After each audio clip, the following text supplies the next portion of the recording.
I'll take that as ready to go. Thank you for coming here today. Today, the Auditor's Office released the Judicial Branch report for fiscal year 2023. The explosive, documented truth contained in that report shows that while others have been pushing politics as usual, wasting your time and money, we, in fact, in the Auditor's Office have just been doing our jobs. In looking for the good in any situation, I can say here, if the insiders who hate us for holding them accountable have to just make a bunch of stuff up to attack us, we must be doing our jobs. In this report, we've laid out a timeline. It explains essentially 6 different facts. Number 1, this problem began when the legislature and the governor made systemic financial transfer changes that were not just with only weeks of notice, but even retroactive for the judicial branch to address in a hurry. Number 2, how it was in fact discovered by a DOM employee. Despite the fact that people have said that there was silence for years, in fact, it was an employee of DOM that first noticed issues related to coding. Number 3, that despite the suggestions to the contrary, none of the programs that were shorted ever actually ran out of money, and all were able to operate with the same amount of funds that the legislature had intended on an annual basis. Number 4, the steps that were taken to identify how the roughly $26 million was misallocated between different government accounts. Number 5, how this office, has in fact never had the expertise on staff to review computer coding issues like this. And number 6, how the legislature is going to have to act in order to redistribute funds to the proper accounts. Yes, contrary to assertions by the Director of the Department of Management and contrary to implications from the Attorney General, none of these shorted programs ever ran out of money. Shame on them for using crime victims to make political attacks that they know have no basis in law. Specifically, for example, the lowest monthly balance for the Crime Victim Compensation Fund between fiscal years 2021 and 2024 was more than $2.6 million. Let me repeat that in case it's unclear. That account that was shorted through these computer coding errors never had less than $2.6 million in it. So questions probably should be asked to the Attorney General as to why she's claiming, why she's implying that there weren't funds available for crime victims. If there weren't funds available, that's on her. She had plenty of money in her accounts to take care of everybody who needed help. In addition, the Director of the Department of Management suggested that the department was not made aware of this misallocation until October 3rd, 2024. I have in my hand an email, July 26, 2022, from a DOM employee pointing out this issue.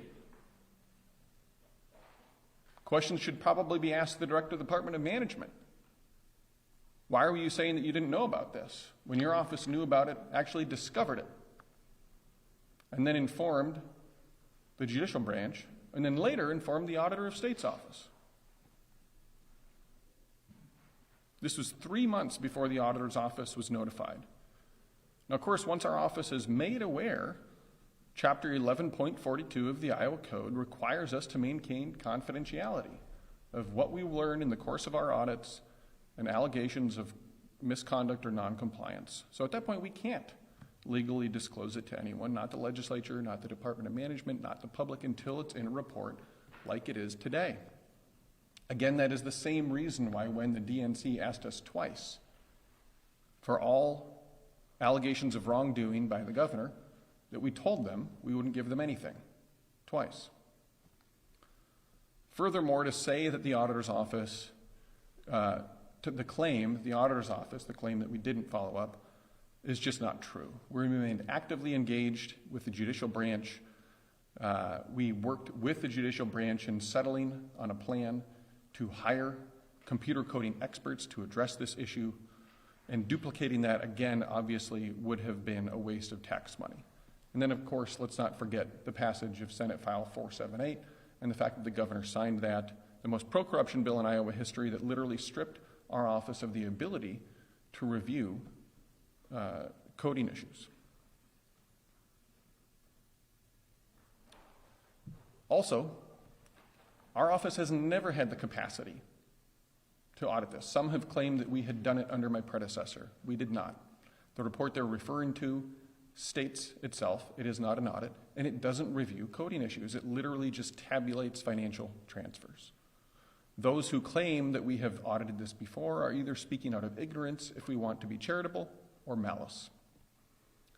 Finally, I'm asking again for the people who distorted the facts around this issue for political gain to publicly apologize to our staff. I would settle for a private apology to our staff that works on these issues.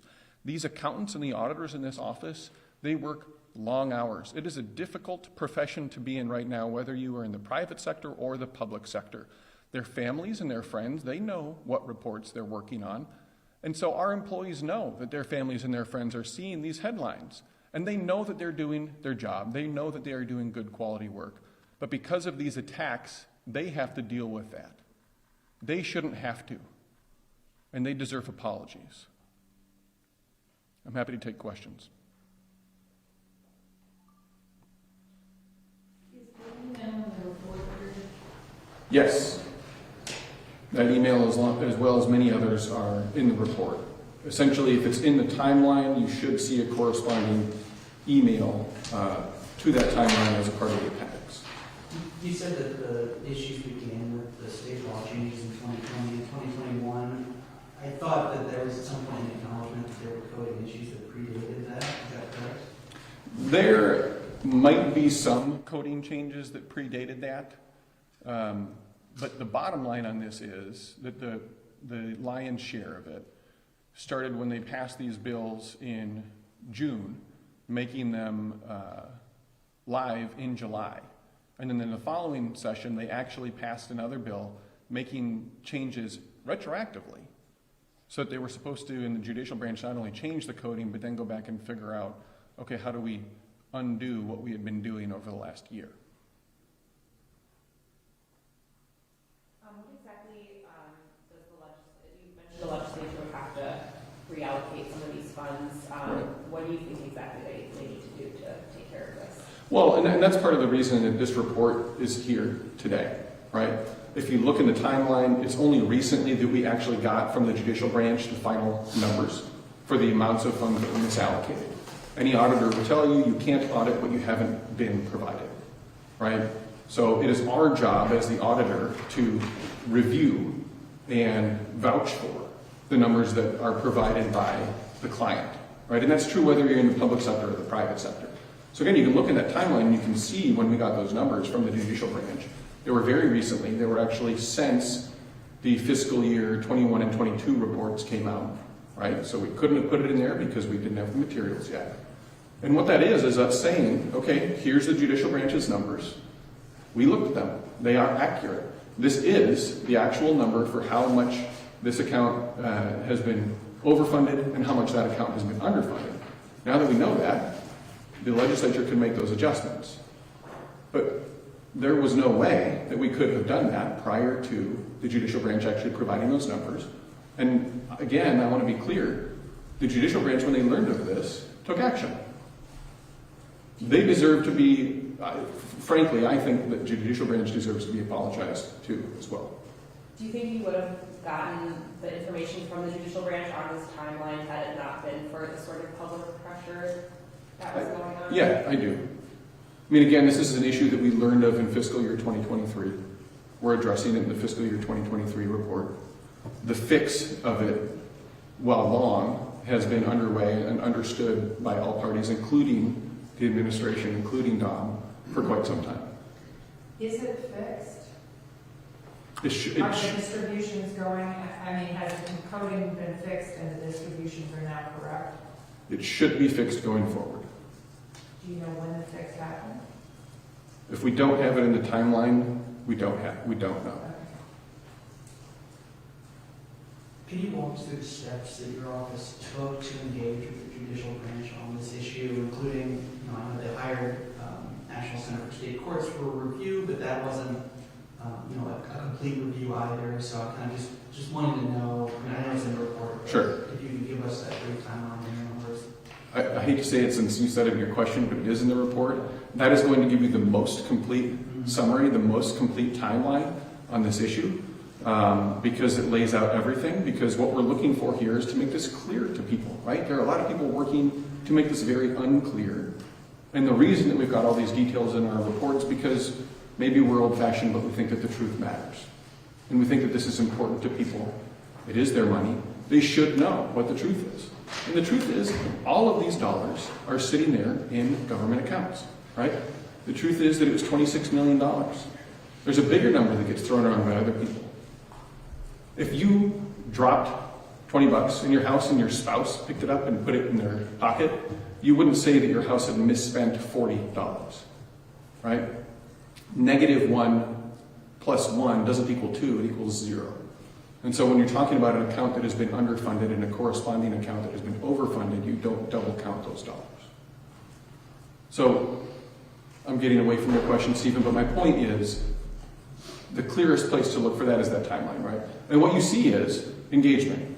What you see is people in the Auditor of State's office engaging with their counterparts in the judicial branch and coming to the agreement that, hey, we should hire somebody who looks at computer coding to address this issue because they're going to have the expertise to take care of it.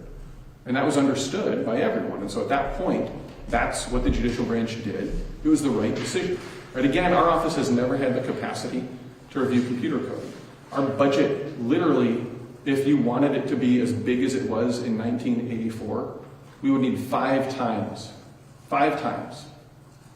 the appropriation that we get right now. Now, we've been asking the legislature to fix our funding system for a few years. If they want us to be able to do more work, they could take us up on that. That would be helpful, but they haven't been interested in that so far. Can you address the critique, you did a little bit already about the fiscal year 21-22 reports coming out after you became aware of this issue and not including some of this information? Yeah. The bottom line on that is we, at that point, right, those reports came out recently. This was a fiscal year 23 issue. We learned of it in fiscal year 23. We knew that at this point, when those reports were getting released, this was going to be shortly on their tail, if that makes sense. And so if we're going to get this report out, we're going to keep it in the fiscal year when we learn of it. And we're going to get those numbers, like I said, that we just got in October. It might have been November, the timeline's in front of everybody. We'd have to get those numbers in order to really say what we have to say about it.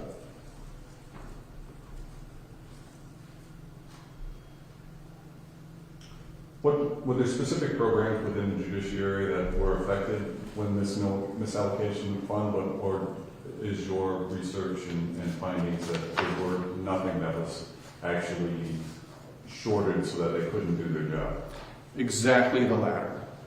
No program was ever shorted in a way that kept them from doing their job, right? We have a table, actually, in the report rebutting the claim from the Department of Management and the claim from the Attorney General that somehow programs had run out of money. That's just not the case. Every single one of these programs had money sitting in their account this entire time.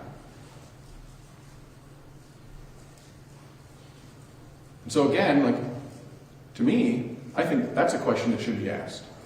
You can go down these steps, right across the hallway. That's the Department of Management. Why are you shouting in your letter about these programs when none of them actually ran out of money? Why are you shouting about a fiscal year 23 issue? Because it wasn't in the fiscal year 21 report. Right? Why are you shouting that this was kept from you when the Department of Management literally uncovered it? Sometimes you gotta laugh so you don't cry. I mean, this stuff is just so ridiculous. I'm proud of the work that the people in this office do. And again, I always try to look on the bright side of things. If you got to make stuff up to attack the person that's holding you accountable, and the office that's holding you accountable, then that office must be doing a pretty good job. You mentioned not having the capacity to address coding issues. Surely there's other audits or other places where, where this comes up, where you might need to examine transactions and kind of the code that distributes those. Mhm. What do and don't you have the ability to do? And sort of secondarily, I'm kind of curious about your thoughts on the impact of 478, because it mentions cybersecurity, but presumably that wouldn't encompass all coding. The other piece that it mentions is, and I don't have the piece in front of me, but it's specifically relating to the property of the state of Iowa. We're talking about financial transactions here. Money is property, right? And so if they wanted to stop us from being able to look at a thing like this under this new law, they absolutely could. No doubt about it. I'm sorry, what was the first half? Oh yeah, what else? Well, look, I just say this, right? There's financial auditing and then there's computer code. Those two things are very different. If they want us to be able to look at computer codes, then we would need to have a budget allocated for hiring those kinds of people. But again, those issues don't typically arise because those changes aren't made that often. I would certainly recommend that the legislature give state government more time to make those adjustments as opposed to making them retroactive or making them on 3 weeks' notice. Now, if you force people to work in a hurry, it's more likely that mistakes are going to get made. And I don't know what was so urgent about these funding changes that they couldn't just do it on the timeline that would have been more fair and reasonable to prevent these kind of mistakes. In light of this situation, do you think you'll make an ask to the legislature for staff who could look at computer coding issues like this in the future? Well, we've been making an ask to the legislature for years to fix our funding system, right? The federal government does not like that our office is funded with an appropriation for non-federally funded agencies, and then that we bill for federally funded agencies. And they are literally fining the state of Iowa for operating that way. So we as Iowans, taxpayers, have been basically, well, let me rephrase that. The legislature has been lighting taxpayer dollars on fire, racking up federal fines that are going to get paid because they haven't changed that system yet. If they had changed that system, that would give our office the flexibility to hire who we think we need to hire. Would this be a top priority versus just adding more auditing staff? That would be a longer conversation throughout leadership in the office. Did you speed up the release or maybe reallocate person hours in the office to get this done before the legislature convenes? I don't think so. Okay, so this was the general timeline for releasing all Yeah. of it. Well, and again, keep in mind, we can't audit what we haven't been provided. So the final numbers from the judicial branch just came to us either late October or early November. And so we couldn't really issue this until we had that. Once we had it, it wasn't that much more work to go ahead and check those numbers and then get the report issued.